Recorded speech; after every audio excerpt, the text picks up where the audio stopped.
The story clip YouTube channel में आप सभी का स्वागत है। आज हम आपको ऐसी कहानी बताएंगे जो एक राजा की है और उससे पैदा होते ही भेड़िए के मुंह में फेंक दिया जाता है। मूवी की शुरुआत में हमें सिमेंस वानरों को दिखाया जाता है जो बंदर के प्रजाति के होते हैं। आप उन्हें हमारे पूर्वज भी कह सकते हैं। सभी वानर अपने राजा के पुत्र के होने की खुशी में पुस्तक के पेड़ के नीचे इकट्ठा होते हैं। बंदरों का राजा, जिसका नाम से मॉल है, एक बड़े पेड़ के अंदर प्रशासन करता है। ये है औलादामीर राजा के करीब रहता है और राजा के साथ कोई भी बड़ी बात सुझाने में मदद करता है। आज बंदरों की रानी दो बच्चों को जन्म देती है। पहला बंदर छोटा और कमजोर होता है, लेकिन दूसरा बंदर उससे थोड़ा बड़ा और मजबूत होता है। और कमजोर बंदर दुनिया में पहले आया था, इसलिए वह सिंहासन का पहला उत्तराधिकारी है। और तभी एक बंदर चुड़ैल आती है और राजा को छोटे बंदर से छुटकारा दिलाने की सलाह देती है, क्योंकि ये अभी एक अपशगुन है, और कहती है कि यह प्रकृति की गलती है और बंदर उसे राजकुमार के रूप में कभी स्वीकार नहीं करेंगे। और रानी की होश में आने से पहले राजा अपने कमजोर बच्चे को दूर करने के लिए औलादामीर को सौंप देता है। और जब रानी को होश आता है तो अपने बच्चे को पूछती है और राजा से वचन लेने को कहती है कि वो उनका अच्छे से देखभाल करेगा, और रानी की मृत्यु हो जाती है। राजा बनिया को राजकुमार घोषित करता है जो मजबूत और स्वस्थ है। और राजा का सेवक कमजोर बच्चे को भेड़िया की मुंह में फेंकने के लिए ऊपर जाता है और बच्चे को फेंक कर चला जाता है। लेकिन वो बच्चा एक बेल पर अटक जाता है, जिससे वह भेड़िया की मुंह में नहीं जाता, लेकिन भेड़िया उसके हाथ में काट लेता है। ये देख एक दूसरा बंदर उस बच्चे को भेड़िए से बचा लेता है, लेकिन वो बच्चा एक बंदर की तरह नहीं चल पाता क्योंकि उसके हाथ भेड़िए ने काट लिया था। और आप उसे लूला भी कह सकते हैं। इसलिए एक दूसरा बंदर उसकी मदद करता है, एक माँ बाप और एक दोस्त की तरह। समय बीतता है और वह बंदर अब बड़ा हो चुका है, जिसका नाम है एडवर्ड। लेकिन अभी भी वो यान की पीठ पर सवारी करता है क्योंकि अभी भी उसका एक हाथ काम नहीं करता। और वह दोनों ऐसे रहते हैं जैसे एक दोस्त हो। यान को बोलने में थोड़ी समस्या है, इसलिए वह ठीक से बात नहीं कर सकता। एडवर्ड देखता है कि एक चूहा उसका खाना चुरा रहा है। वो उसे पकड़ने के लिए उसके पीछे भागता है, लेकिन एक हाथ से उसे पकड़ नहीं पाता। फिर वह पेड़ के रस का इस्तेमाल करके एक जाल बनाता है जिससे वह चूहे को पकड़ सके, और तभी उन्हें एक आवाज़ सुनाई देती है। आवाज़ सुन के पता लगता है कि खेल की शुरुआत हो चुकी है। इस खेल में एक नारियल को बल बनाकर बड़े जानवर की खोपड़ी में डालते हैं। जिसका बल उस खोपड़ी में गया वह खेल का विजेता होता है। यान जाने से मना करता है क्योंकि इन दोनों बंदरों के अन्य बानर द्वारा भेदभाव किया जाता है। एडवर्ड किसी भी तरह यान को मना लेता है और दोनों खेल देखने चले जाते हैं। वानिया, जो राजा का बेटा है, वह इस खेल का पहला विजेता है, जिससे सभी बंदर उसकी तारीफ करते हैं। अब खेल का दूसरा पड़ाव शुरू होता है। खेल के बीच में बल देखकर यान से रहा नहीं जाता और बल को एक छलांग में पकड़ लेता है और नीचे गिरता है, लेकिन वह बल एक छेद में चला जाता है जहां से उस बल को निकालना असंभव था। सभी वानर यान को पीटने लगते हैं और एडवर्ड्स उस बल को निकालने के लिए एक लंबी लकड़ी और पेड़ के चिपचिपा रस का इस्तेमाल करता है और बॉल को बाहर निकाल लेता है।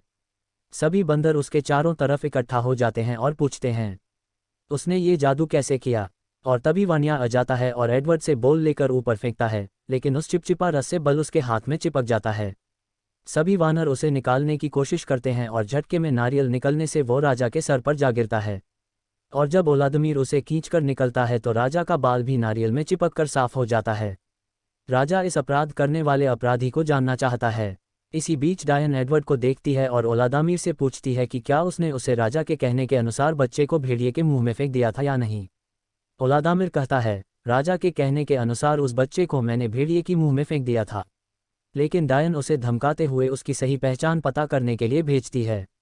लेकिन राजा का बेटा बानिया ये सब सुन लेता है और अपने पिता से किसी दूसरे बंदर की सिंहासन लेने की बात करता है। और राजा सिमोन इसके बारे में कुछ करने का बनिया से वचन लेते हैं।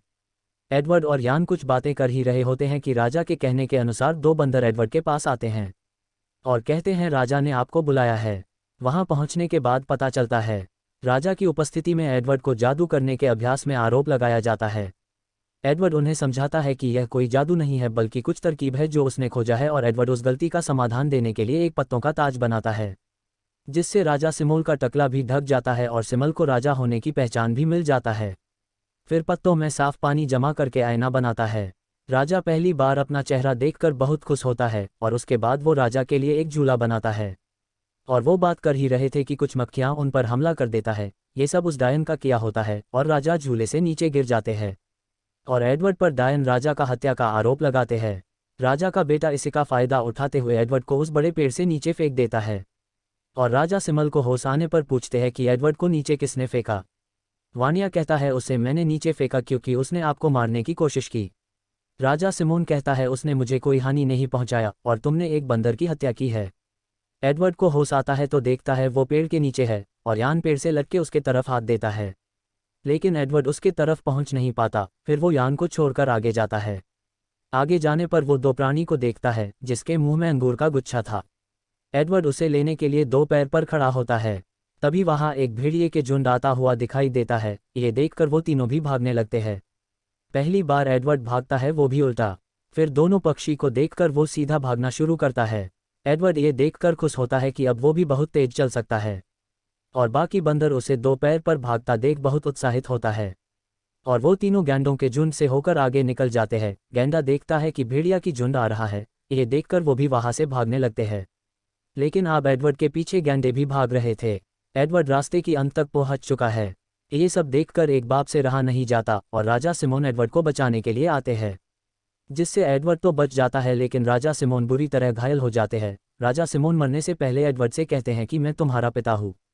उसके बाद वानिया अपनी पिता के शरीर को ले जाता है और एडवर्ड से कहता है उसे अपना भाई समझने की सोचना भी मत। फिर वानिया को राजा बनाया जाता है।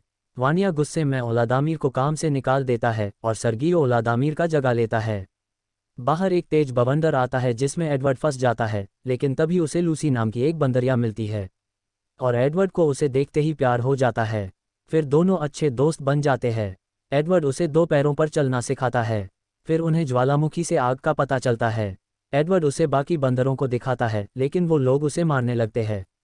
फिर एडवर्ड और लूसी वहां से चले जाते हैं और एक गुफा से भेड़िया को भगा देता है और दोनों उसी गुफा में रहने लगते हैं। अगले दिन सभी बंदर दोनों को शिकार करते हुए देखते हैं।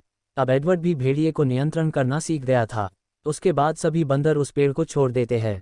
डायन बंदरों को डराने के लिए पेड़ की आत्मा को बुलाती है। तभी एक बंदर पेड़ से आने वाले आवाज का पता लगाने के लिए आवाज का पीछा करता है। तभी उसे पता चलता है पेड़ का कोई आत्मा नहीं है और ये सब डायन का किया धरा है।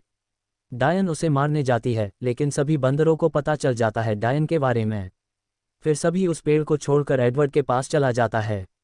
लेकिन लूसी सभी बंदरों को अंदर आने नहीं देती है क्योंकि वो लोग एडवर्ड के साथ बुरा ही किए थे। लेकिन सभी बंदर कहते हैं कि वो लोग खाना खाकर चले जाएंगे। लेकिन वो नहीं जाते और सारी रात गुफा में मनोरंजन करते हैं। और वो लोग भी एडवर्ड के साथ रहने लगते हैं और अपना गांव बनाते हैं। लूसी एडवर्ड अब शादीशुदा है। कुछ दिन बाद उनका एक बच्चा भी होने वाला था। एडवर्ड कहता है अगर लड़का हुआ उसका नाम यान होगा। इधर डायन बदला लेने के लिए एक साजिश रच रही है। एडवर्ड गांव वालों की मदद करता है। सभी बंदर अब दो पैरों पर चलते हैं और खाने के लिए शिकार करते हैं। तभी तितली का झुंड गांव पर हमला करता है और वो सब नष्ट कर देता है। सभी बंदर जानते हैं कि ये उस डायन ने किया है। फिर सभी बंदर उस पेड़ के पास जाता है और लूसी एडवर्ड से वानिया को बचाने के लिए कहती है। एडवर्ड पेड़ के नीचे जाकर वानिया को बुलाता है लेकिन उसे कोई जवाब नहीं मिलता। सभी बंदर के आने के बाद वानिया बाहर आता है। सभी बंदर उसे कहते हैं कि पेड़ को उनके हवाले कर दे, लेकिन बनिया कहता है कि वो उन्हें जीवित छोड़ देगा अगर वो सब चले जाए तो। वानिया के पत्नी उसे बचाने की कोशिश करती है और वानिया सभी बानर को मारने लगता है, लेकिन बंदर के संख्या ज़्यादा होने से वो हारने लगता है।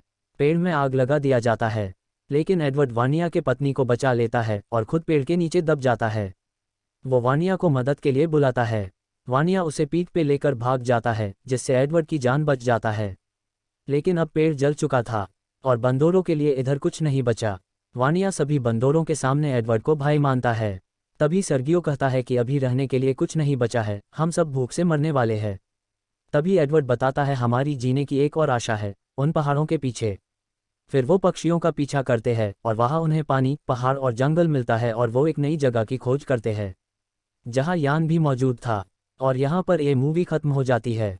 अगर ये मूवी आपको अच्छा लगा तो एक लाइक कर देना और चैनल को सब्सक्राइब कर देना। Thank you. और अगले वीडियो में शाउट आउट के लिए अपना नाम कमेंट करें।